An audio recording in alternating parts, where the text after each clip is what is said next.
Tripura Info News Update. CEIR পোর্টালের মাধ্যমে ৩৬টি চুরি যাওয়া এবং হারিয়ে যাওয়া মোবাইল উদ্ধার করে আজ প্রকৃত মালিকের হাতে তুলে দেয় আমতলী থানার ওসি পরিতোষ দাস। গত ১.৫ থেকে ২ মাস ধরে আমাদের এখানে অনেকগুলি মোবাইল মিসিংয়ের ইনফরমেশন আমাদের কাছে এসেছে এবং কিছু চুরি যাওয়া মোবাইলের ইনফরমেশন এসেছে। তার উপর ভিত্তি করে যে আমাদের যে সিইআইআর পোর্টাল, এই সিইআইআর পোর্টালের থ্রুতে আমরা টোটাল ৩৬টি মোবাইল উদ্ধার করতে সক্ষম হয়েছি। আর এই মোবাইলগুলি অ্যাকচুয়ালি আমার যে স্টাফ অভিজিৎ, সে সিআই পোর্টালের থ্রুতে এই মোবাইলগুলি উদ্ধার করেছে এবং আজকে যারা অ্যাকচুয়াল যে ওনার মোবাইল, তাদেরকে আজকে আমরা এগুলি হ্যান্ড ওভার করব। কাউকে কি আটক করা হয়েছে? কি চুরি হয়েছিল না কিভাবে উদ্ধার করা হয়েছে?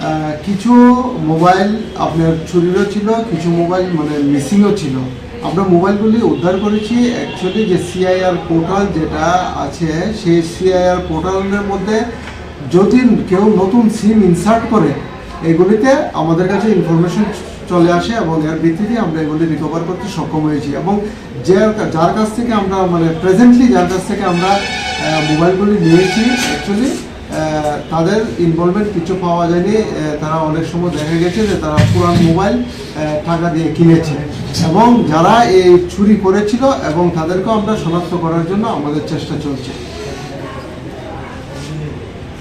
Subscribe to Tripura Info and press the bell icon so that you never miss any latest updates and news on Tripura.